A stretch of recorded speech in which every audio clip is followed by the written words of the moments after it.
Grabar en esta computadora. Ahí está. A ver si grabo. Está grabando. Bien. Bueno, arrancamos con la clase que hoy va a ser introductoria. Vamos a ver simplemente algunos temas, eh, algunos conceptos iniciales. La idea es aproximadamente en una hora y 20, cerrar la reunión. Y la clase después la vamos a subir al campus, eh, para los que no pudieron asistir. ¿Sí? Voy a cerrar el chat y estas cosas que me molestan. Y ahora estamos. Bueno, arrancamos con una definición de termodinámica, ciencia que estudia la energía, sus transformaciones y relaciones entre las propiedades de las sustancias. Nosotros vamos a estar hablando permanentemente de energías, permanentemente de transformaciones, vamos a definir esos términos ahora. Bueno, energía, la capacidad latente o manifiesta de entregar trabajo, es decir, ejercer una fuerza a lo largo de un camino. Esas dos definiciones son las iniciales y, digamos, fundamentales de la asignatura. Vamos a ver distintos tipos de energía y cómo se comportan, cómo se intercambian, las unidades en las que se trabajan, las transformaciones que originan esos intercambios de energía. Eh, y eso para llegar hacia fin de año a lo que es la interpretación del ciclo de una máquina, es decir, cómo funciona determinado tipo de motor, determinado tipo de turbina, determinado tipo de caldera o inclusive un equipo de refrigeración o un compresor. ¿Sí? Esos son todos temas que vamos a trabajar durante el año. Lógicamente, esto no lo comenté, bueno, está en la planificación. Nosotros tenemos dos módulos bien marcados en la asignatura. En el primer módulo vemos todo lo que es termodinámica y los fundamentos de estos intercambios de energía. Y en la segunda parte del año nos metemos en la parte de motores y máquinas que aprovechan los principios de la termodinámica y esas transformaciones de energía para mover un vehículo, generar electricidad o impulsar un fluido. ¿Sí? La idea es llevar ese proceso. Primero ver los principios y después aplicarlos en las máquinas. Avanzando un poquito, nosotros vamos a utilizar varios sistemas de unidades. El sistema más utilizado es el sistema internacional, ¿no?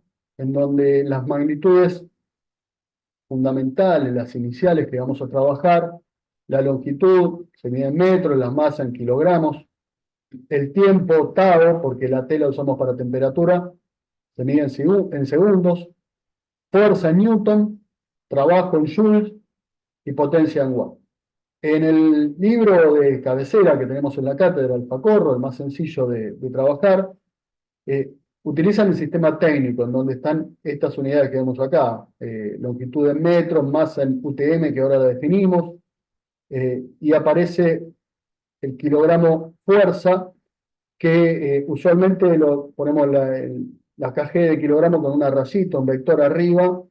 Yo no lo encontré, puse la comilla. El trabajo, que también es kilogramo fuerza metro, y la potencia, o L puntito, el puntito arriba, bueno, ahí me quedó una comilla, pero el puntito arriba, el circulito arriba de la letra, implica que se desarrolla en el tiempo. Entonces, si nosotros desarrollamos un trabajo en función del tiempo, vamos a tener una potencia. Y eso sería en el sistema técnico, kilogramos fuerza metro sobre segundo. ¿Sí? Eh, Algunas conversiones que vamos a utilizar, ¿sí? Bueno, conociendo la aceleración normal gravitatoria, que tiene todo este numerito y por ahí con algunos decimales más, vamos a utilizar 9,81 metros sobre segundo al cuadrado, donde un kilogramo fuerza es 9,81 newton, y un kilogramo fuerza metro es 9,81 joules. ¿Sí?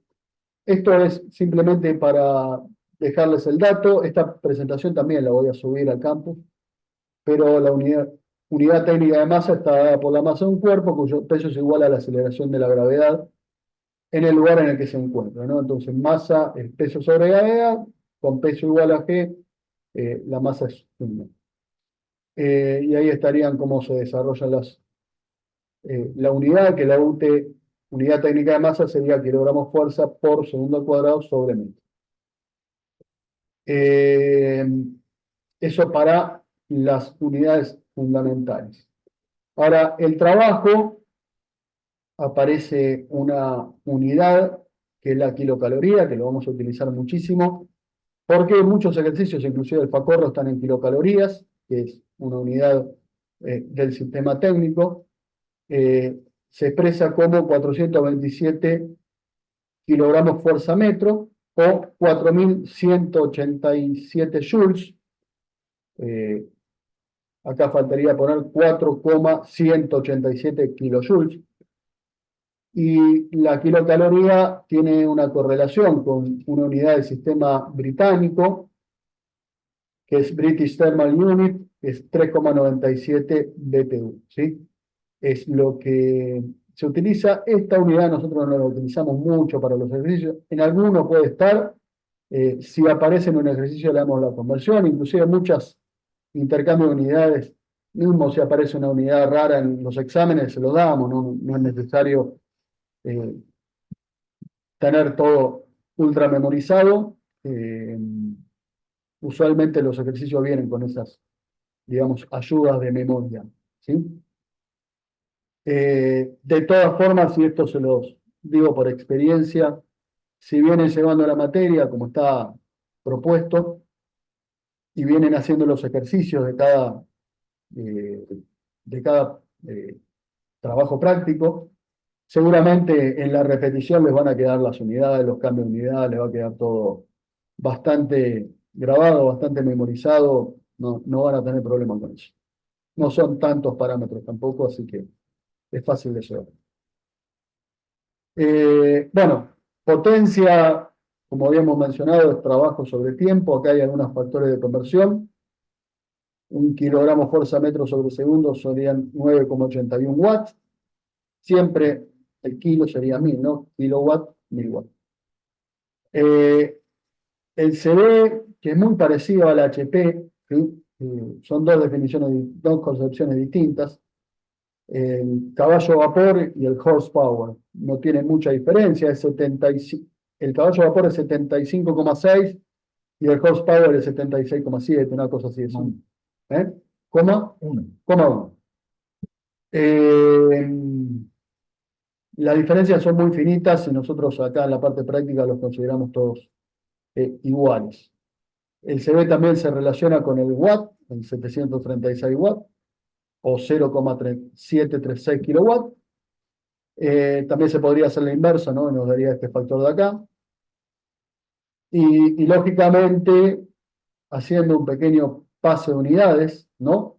Con la equivalencia entre el kilogramo fuerza metro y el joule,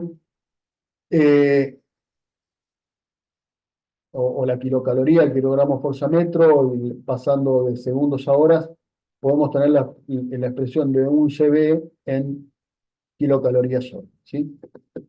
Y de la misma manera, kilowatt tendría un equivalente, 866 kilocalorías hora. Estas sí son unidades que vamos a utilizar bastante en la práctica, pero les reitero, si aparece algún ejercicio y la traba es el factor de conversión, en general van a tener la información a disposición. Bueno, para no ir cortando la clase, les reitero, si tienen alguna duda o quieren algún dato adicional, levantan la mano o escriben al chat y que lo voy revisando de a ratitos. Bueno, estas sí son definiciones que vamos a utilizar muchísimo en la teoría. Es lo que nos van a permitir trabajar con los sistemas termodinámicos, ¿sí? Cuando hablamos de sistema es una porción o volumen del espacio envuelto por una superficie real o ficticia, elegida según convenga y que estudiaremos sus variaciones de propiedad, intercambio de masa, energía con el exterior. Esa definición está completa. A ver, nosotros podemos tener como sistema el gas, vapor, o sustancia que esté adentro de un tanque o un bidón.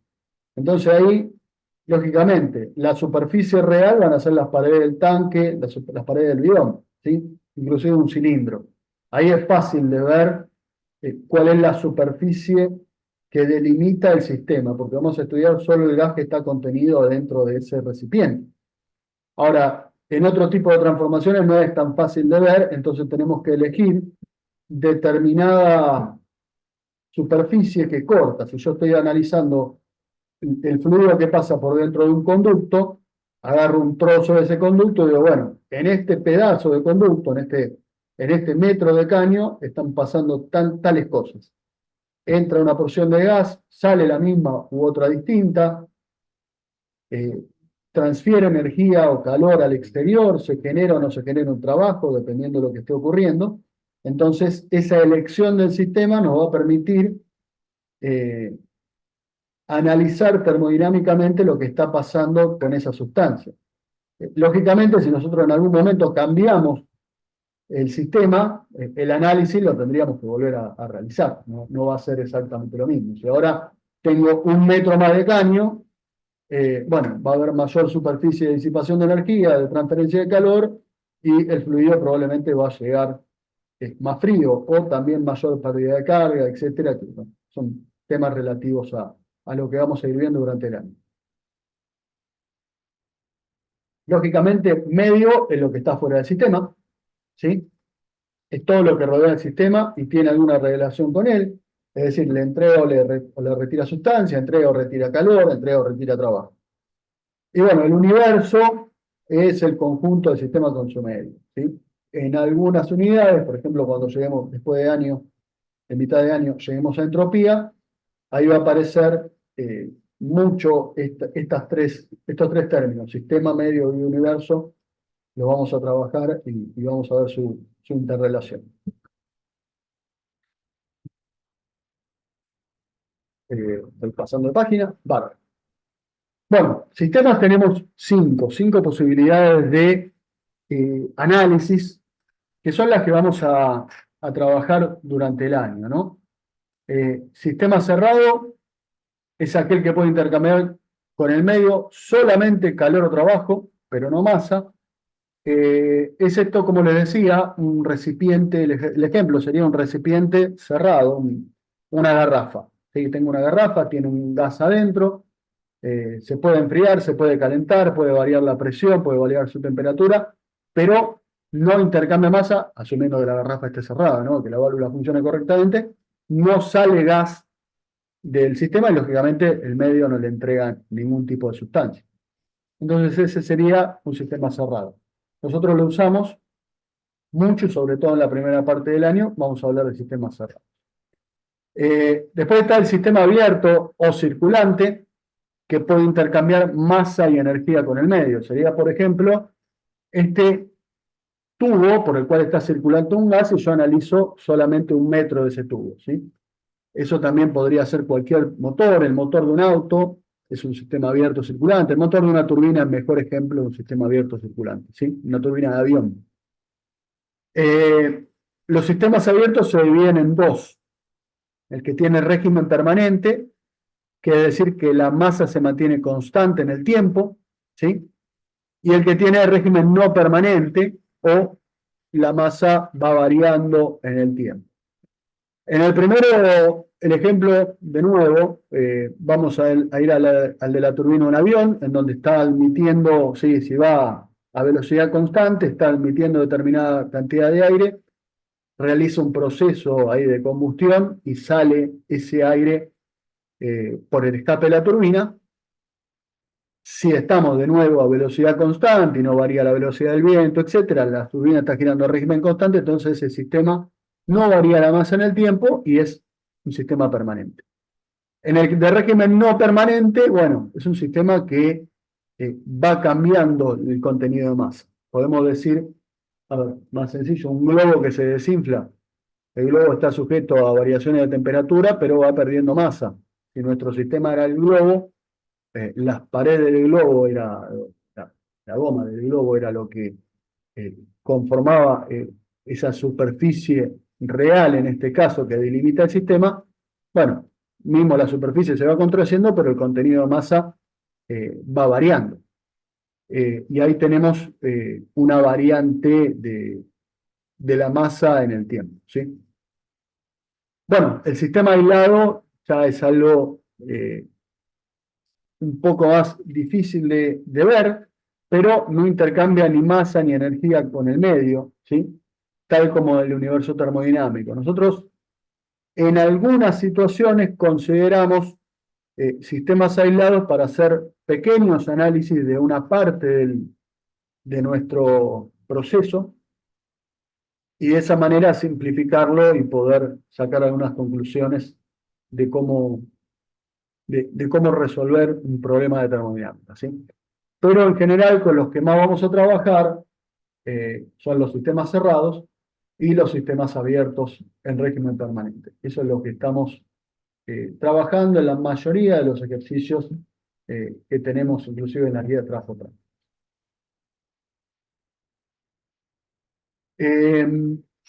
Hay una definición, una variación, porque ustedes vieron probablemente en química algo de termodinámica que se metía en en nivel celular, ¿sí? En el nivel de las moléculas. En química 2 o química aplicada, ahora depende de cómo esté en el nuevo plan de estudio, no. Física 2 también, sí, bueno. Ahí tienen una parte, pero analiza más que nada la parte de termodinámica estadística, ¿no? Que mira la termodinámica desde el punto de vista microscópico. Nosotros vemos a gran escala, ¿sí? Eh, no hacemos hipótesis sobre el estado molecular de las materias y solo vemos las consecuencias, en su mayoría, medibles. Variación de presión, variación de temperatura, qué pasa con el volumen, qué trabajo ingresa o sale del sistema y algunos otros parámetros que vamos a ir definiendo durante el año. Así es que llegamos a la parte de estado de un sistema, ¿no? Y acá aparece medio, es una definición que de una va para el otro, ¿no? Un estado de un sistema es una situación particular del mismo determinada por determinadas magnitudes, llamadas propiedades de estado, variables de estado, parámetros de estado, y los parámetros de estado son aquellas propiedades que caracterizan o definen un sistema. Entonces, de esto vamos para esto permanentemente, ¿no? Tenemos que entender los dos. Claro, los parámetros de estado son sencillos. Yo podría tener lo más básico, ¿no? La presión de una masa de gas, presión contenida dentro de un sistema, que podría ser un recipiente, un tanque, y la temperatura a la que se encuentra. Con esos dos parámetros puedo definir el estado de un sistema. Eh, Finalmente, son los parámetros de estado precisamente por eso. Son propiedades que no dependen de la cantidad de materia que me van a permitir caracterizar en qué situación particular se encuentra el contenido de ese recipiente, ¿sí? Y finalmente, el concepto de transformación es el proceso que pasa cuando, partiendo de un estado inicial, partiendo de un estado inicial, evolucionamos hacia un estado distinto. Es decir, eh, ese tanque que tenía determinada cantidad de gas a una temperatura, de repente se empieza a enfriar porque le hago circular por fuera agua fría, y baja la temperatura del tanque. Al bajar la temperatura va a pasar algo con la presión y nosotros analizaremos a lo largo del año qué tipo de transformación es esa y en qué presión finalmente me va a quedar el tanque que estaba a determinada temperatura y lo enfrié. Y lógicamente estaba cerrado, hermético y no tenía ninguna pérdida de masa en el medio, ¿sí? Entonces toda transformación es arranco con determinado parámetro de estado y termino en otros. Después podremos caracterizar las transformaciones y determinar el estado final o los datos que me faltaban. Eh, Ahora, los sistemas pueden arrancar en un estado, realizar una serie de transformaciones y volver al estado inicial, como se dan los ciclos, ¿sí? Cuando analizamos teóricamente un motor de combustión, ¿sí? El motor naftalero del auto de la familia, o el motor diésel, o la turbina del avión, necesitamos llegar al concepto de ciclo, ¿sí? En donde para obtener, en una máquina térmica, para obtener determinado trabajo, determinada potencia, necesitamos que eh, dentro de esa máquina ocurra determinado proceso termodinámico que nos entregue una cantidad de trabajo, ¿sí? Y para volver a repetir ese ciclo, necesitamos necesariamente volver al estado inicial. Entonces ahí aparece ese concepto de ciclo que vamos a ir desarrollándolo seguramente más adelante. Siento que estoy yendo un poquitito rápido, ¿no? Pero bueno, que ahora les va a quedar la presentación. ¿Alguna duda hasta acá? ¿Estamos bien? No vi que levantaran la mano en el chat, no tenemos nada. Estamos bien, estamos bien. ¿Estamos bien? Ok.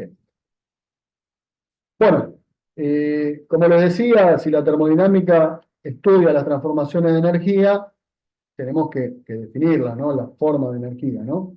Sabiendo, como ya habíamos visto, que es la capacidad que posee un cuerpo o sistema para desarrollar un trabajo o ejercer una fuerza a lo largo de una distancia, tenemos en la naturaleza dos formas básicas de energía y después vamos a tener algunas más que vamos a trabajar. A ver en el chat. Ok.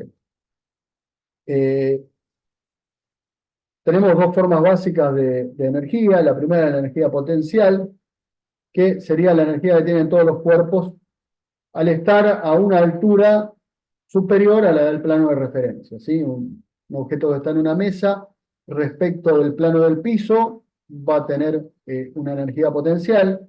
Una persona que está en primer piso respecto de la planta baja va a tener una energía potencial. Entonces es muy fácil de expresarla, ese término, peso por altura o masa por aceleración de la gravedad por altura, en unidades eh, correspondientes me va a dar una forma de energía, ¿no? Kilogramos por metro, o esto podríamos pasarlo a Newton, por la aceleración de la gravedad, kilogramo metro al cuadrado sobre segundo al cuadrado, me queda una unidad de energía. Esto después, la forma de energía, las unidades, lo vamos a ir trabajando, no se queden con lo que le digo en el aire. Pero bueno, esta es básico y esto ya lo vieron en física. También está la energía cinética, que va a depender de un medio de la masa por la velocidad al cuadrado, ¿sí? Y esto vale para cualquier objeto que esté en movimiento. Y finalmente, nosotros vamos a hablar durante el año de otra forma de energía, energía química, energía almacenada de combustible, la corriente eléctrica que produce energía eléctrica. De esa no vamos a hablar particularmente, pero sí un gas contenido en determinado recipiente, en determinadas condiciones, tiene una energía disponible para entregar y para generar trabajo, y todas esas transformaciones son las que vamos a charlar durante el año.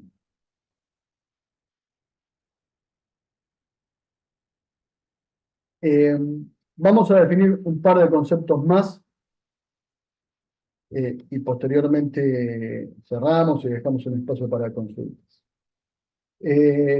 Bueno, temperatura, el concepto es muy amigable, ¿no? Lo conocemos bastante, es estado térmico considerado con referencia a la posibilidad que tiene ese cuerpo de transmitir calor a otros.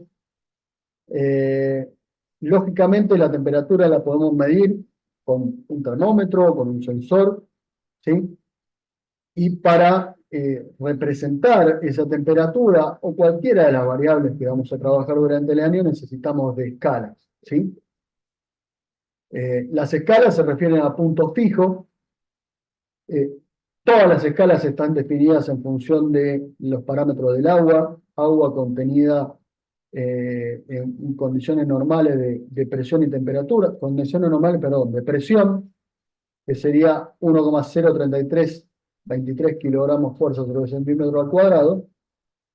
Eso nos da un punto de referencia, manteniendo constante la presión, calentamos o enfriamos el agua para obtener los valores de referencia, ¿sí? Hielo o el punto de ebullición del agua.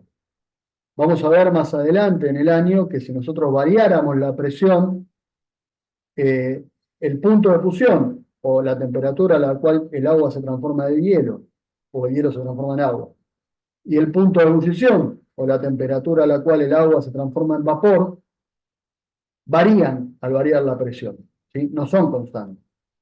El agua hierve a 100 grados si nosotros estamos en esta condición normal de presión.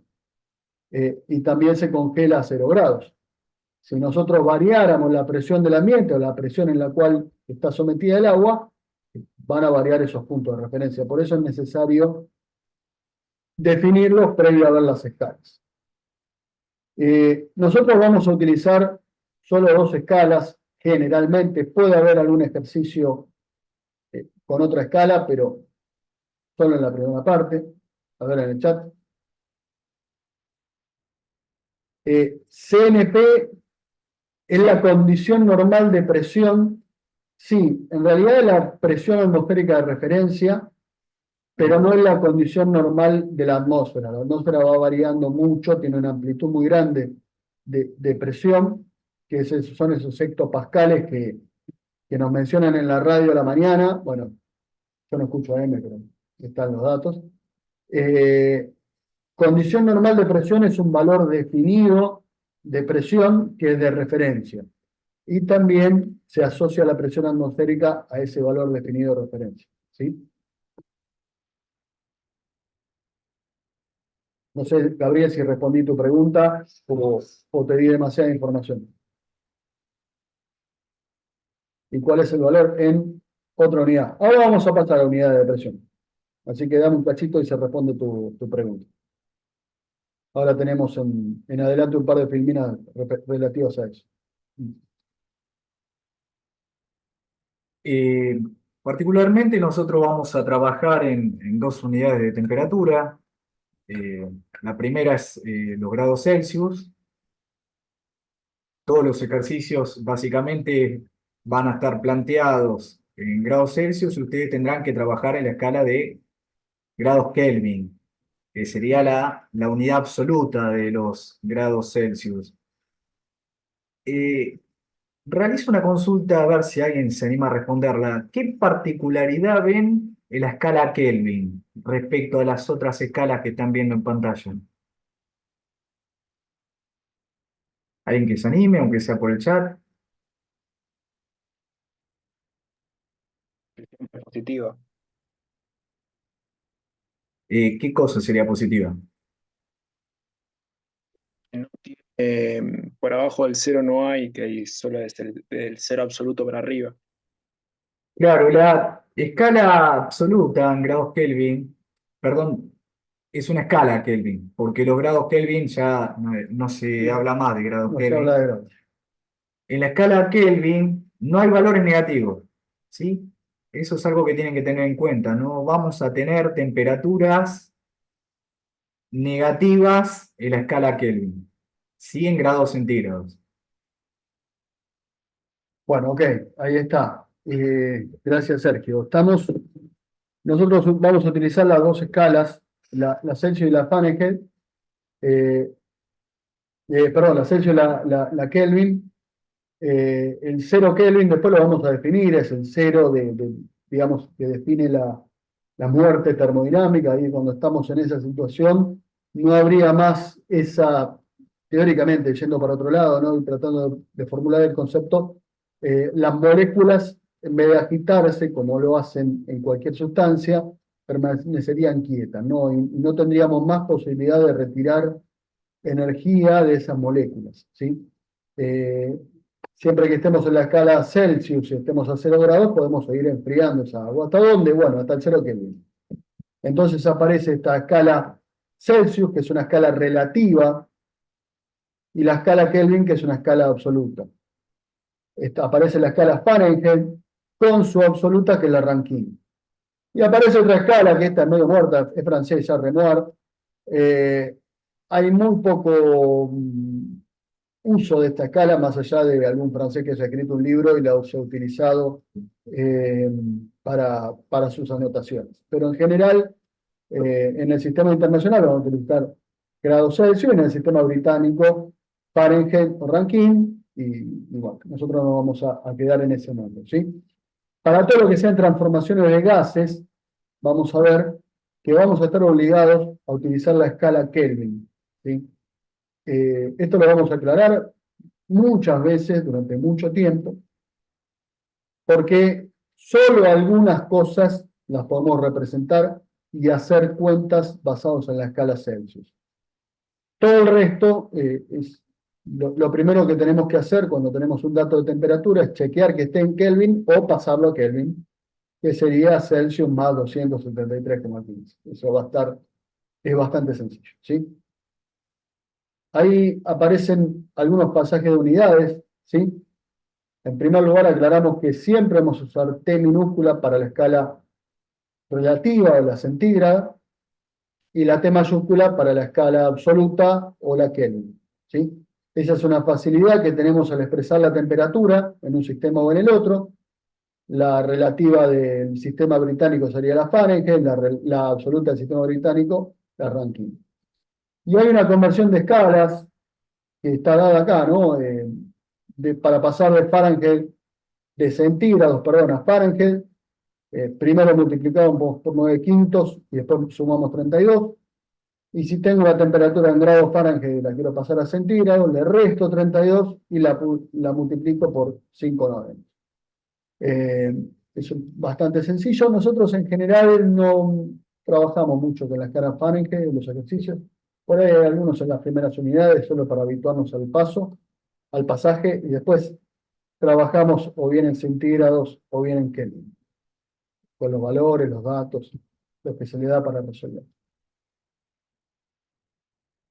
Y ahora aparece el tema de la presión, ¿no? El otro parámetro de estado, que en la presión tenemos una pequeña complicación, ¿sí? Cuando hablamos de presión siempre va la P mayúscula. Entonces, nosotros tenemos que definir en qué escala estamos. Siendo la presión fuerza por unidad de superficie o fuerza por longitud al cuadrado, aparece Newton sobre metro cuadrado, que sería un pascal, pero aparecen estos tres términos, ¿no? Presión atmosférica, la absoluta y la relativa. ¿Por qué aparecen y por qué hay que tenernos en cuenta? Porque en la temperatura nosotros teníamos, perdón, se me cayó el micrófono, teníamos la T minúscula para la escala relativa y la T mayúscula para la absoluta. Acá en presión es siempre la misma P de presión, ¿sí? Entonces, nosotros tenemos que saber en qué dato estamos, en qué escala estamos. La escala relativa, y acá está puesto en marca de agua, lo que mide un manómetro, ¿sí? Tiene el cero que arranca comparando con la presión atmosférica, ¿sí? Entonces, cuando yo mido en una escala manométrica, estoy viendo qué variación de presión tengo respecto de la presión de la atmósfera, ¿sí? La escala absoluta tiene el cero en el vacío total, ¿sí? Ya cuando no hay esa actividad molecular. Entonces, la presión atmosférica va a ser de una atmósfera o 101.300 pascales, ¿sí? El número es ligeramente distinto, ahora lo vamos a ver en la figura siguiente. Para nosotros evaluar las transformaciones de gases, necesitamos basarnos en la escala de temperaturas absoluta y en la escala de presiones absolutas. Si nosotros metiéramos en las cuentas una presión manométrica, las cuentas nos van a dar mal y el ejercicio termodinámico va a estar incorrecto. Así que siempre que se hable en el dato de un ejercicio, que es la presión que dice el manómetro, es porque estamos en la escala de la derecha, la negra, y lo primero que tenemos que hacer es pasarlo a la escala absoluta. Y siempre que hablemos de temperaturas centígradas, lo primero que tenemos que hacer es pasarlo a su correlación en la escala Kelvin, ¿sí? Y recién ahí podemos evaluar las transformaciones de los gases. Unidades que vamos a utilizar, esto les reitero que les queda. Ahí están algunos pasajes de unidades, ¿no? De Pascal, que sería un newton sobre metro cuadrado, sería 1,45 por 10 a menos 4 libras sobre pulgada cuadrada, o 0,0209 libras por pie cuadrado. El bar es 10 a la quinta pascales. Las libras una libra por pulgada cuadrada sería hacer la inversa de esto, 6.894 pascales. Una libra por pie cuadrado, 47,88 pascales. Acá aparece la diferencia entre una atmósfera física. La atmósfera sería la presión normal de la atmósfera, y la atmósfera técnica sería mirado en unidades absolutas, ¿no? Entonces es 1,033227. Acá generalmente se pone una atmósfera con una F chiquita o una atmósfera con una T chiquita. ¿Sí? Eso se relaciona con el Pascal, en megapascal, sí, 1,0101325, o en bar, 1,01325. Aparece otra escala que es muy utilizada para vacío o para muy pequeñas presiones, que es la escala de Torricelli, que mide en milímetros de mercurio, donde una atmósfera serían 760 Torricelli, o 133,3 pascales. También la atmósfera técnica sería en este caso, es 14,7 libras por pulgada cuadrada, 2.117 libras por pie cuadrado, o 10,3325 metros de columna de agua. Esta unidad, que nosotros no la desarrollamos mucho en termodinámica, metro de columna de agua, sería la altura de una columna de agua que equivale a la presión atmosférica. Es decir, si yo tuviera un tubo para subir un bar de presión, necesitaría 10 metros de columna de agua aproximadamente, ¿no? Ahí estamos en los decimales. Entonces, de esa manera, si yo tengo un recipiente que está a 2 bar, está a 20 metros de columna de agua manométricos, o 30 si estamos en escala absoluta. Esta escala se utiliza mucho en fluidos, ¿sí? El día de mañana en instalaciones industriales ustedes tienen que hablar de las energías que maneja una bomba y qué unidad de presión necesito manejar, o cuánta energía de presión necesitaría elevar una bomba para llenar un tanque que está a 3 pisos de altura. Se hacen cuentas y, como hablamos de altura estática, esos son 3 pisos de altura, serían por ejemplo 9-10 metros de altura. Necesitamos expresar las presiones del sistema en unidades que puedan ser equivalentes, ¿sí? Entonces, cuando hablamos de bombas, sistema de bombeo, fluidos incompresibles, que serían líquidos, usualmente utilizamos la escala de metros de columna de agua para trabajar más rápido. En termodinámica, solo la podemos tener en el dato de algún ejercicio y para refrescar la memoria, pero no es una unidad. No hay manómetros en metro de columna de agua, a eso me refiero, ¿sí? Pero sí hay manómetros en las otras unidades en las cuales nosotros estamos trabajando. Creo que me quedó por alto acá. Si yo tengo un elemento así de aguja para medir presiones y el cero está en la presión de la atmósfera, sería un manómetro. Si el cero está en el cero absoluto de presiones, sería un barómetro. Ese es el que me permite medir la presión de la atmósfera, ¿sí? El barómetro. Bien, algunas conversiones de escala, esto lo vieron en física seguramente muchas veces. Hecto, son 100 pascales, 10 al cuadrado. Kilo son 1000, 10 al cubo. Un bar serían 100.000 pascales, 10 a la quinta, es amigable la unidad y nada más. Y el megapascal, que lo vamos a utilizar mucho, es 1.000.000 de pascales, 10 a la sexta. Está bien, con eso tenemos prácticamente todas las unidades de presión que vamos a ir trabajando durante el año. Les reitero que este PowerPoint lo van a tener disponible en el campus y después si se lo quieren pasar a la carpeta o hacer las anotaciones para tenerlo ahí en clase, mejor. Vamos a definir un par de parámetros más. Que el primero es el volumen específico, ¿sí? Nosotros hablamos siempre de la densidad, en donde la densidad es cuánta masa tiene una unidad de volumen de determinado objeto, ¿sí? La densidad del agua sería 1 kilo Sobre por decímetro. decímetro cúbico, ¿sí? O 1000 kilos, 1 tonelada al metro cúbico. Los combustibles tienen una densidad menor, los aceites también, los alcoholes también. Y bueno, ahí sí llegamos que, por ejemplo, el hierro tiene 7800 kilos por metro cúbico, ¿sí? Son 7 toneladas. Siempre hablamos de la densidad en esos términos, ¿no? 7 toneladas si habláramos de peso específico. Pero bueno, la inversa de la densidad, cuando hablamos de volumen sobre masa, es lo que llamamos el volumen específico. ¿Está bien?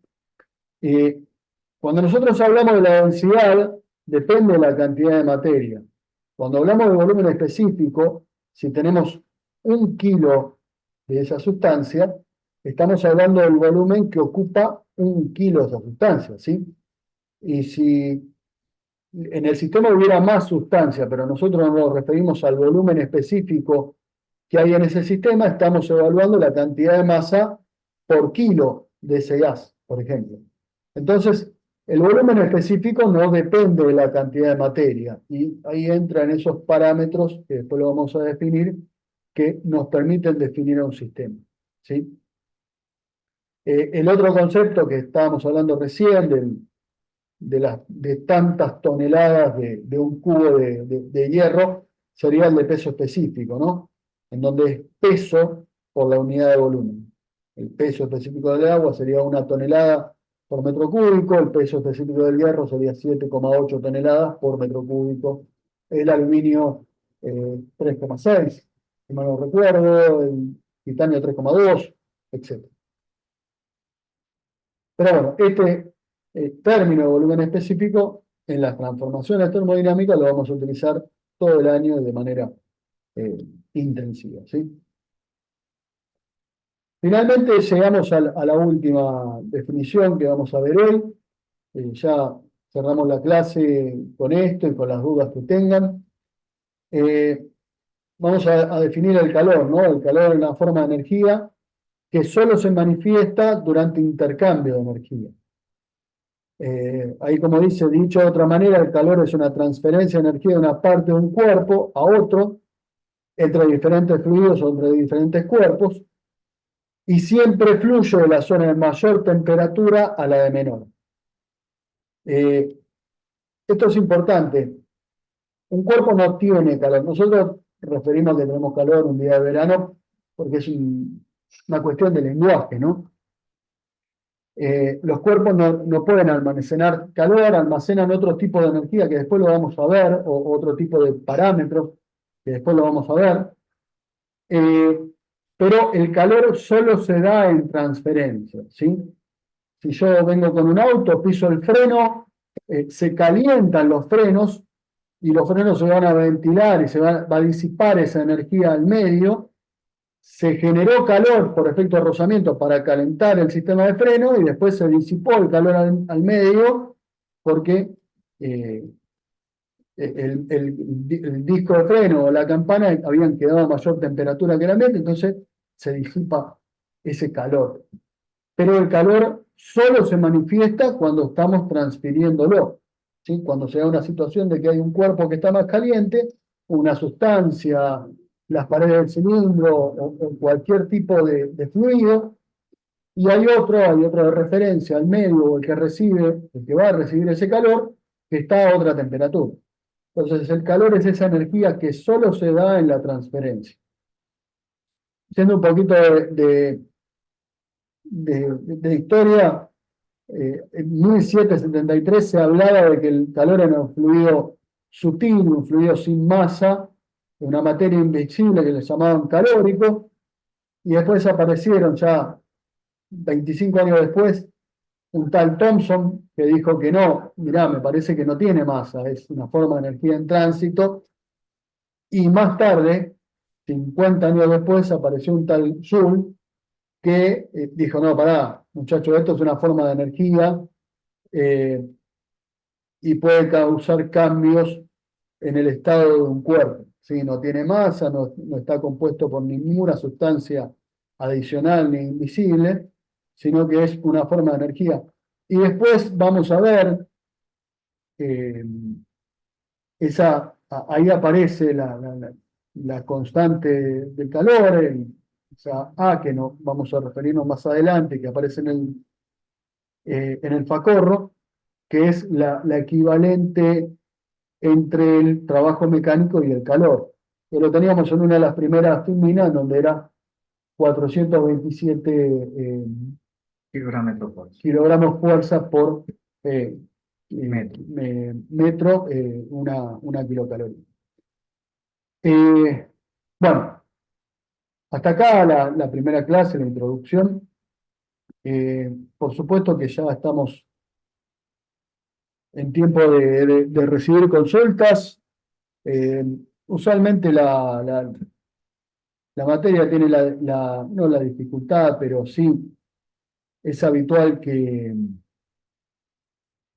eh, charlarla presencialmente, y como era una sola clase que íbamos a tener en esta modalidad, nos pareció adecuado con Sergio hacerla más bien corta, tirar algunos conceptos iniciales y después ir conversando en el aula de acá, que va a ser dentro de 15 días. 15 días. Ok. Bueno, no sé si tienen alguna duda de lo que vimos hoy, de la metodología, de la dinámica que van a tener las clases. Estamos a disposición.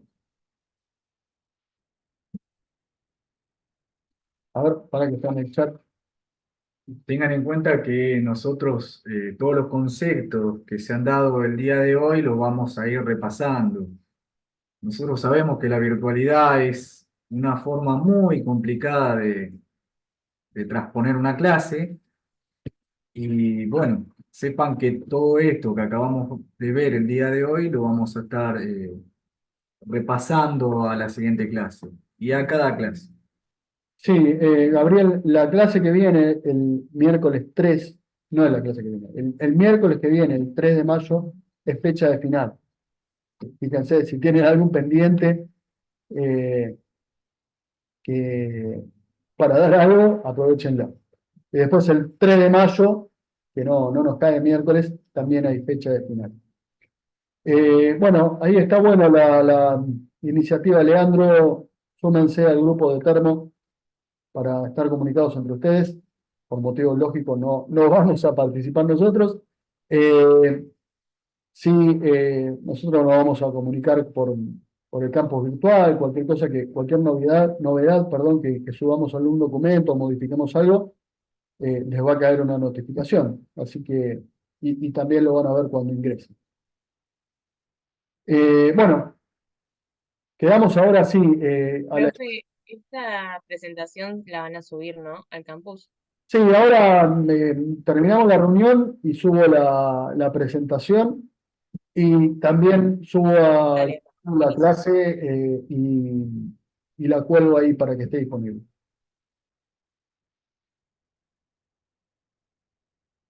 Buenísimo, gracias. No, por nada. Bueno, ¿alguno más? Voy a dejar de compartir. Si nos vemos un poquito más grande. Dígame, ¿alguna duda? ¿Estamos? Si no, nos despedimos y nos vemos en 15 días. Como quieran. Espera. Espera. Muy importante, antes que se vayan. Esperen que saco, así pasamos listo. Le voy a sacar una fotito a los participantes. Ah, imprimir pantalla, bueno, pero la pego en cualquier lado, Sergio.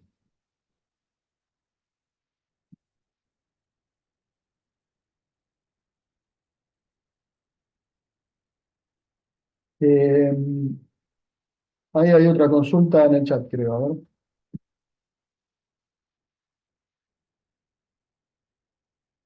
Lo perdí el chat. Otro. Podría participante, chat, se me va. Sí, Gabriel, mirá, la clase del 10 se estima, o por lo menos nos dieron la seguridad de que va a ser presencial.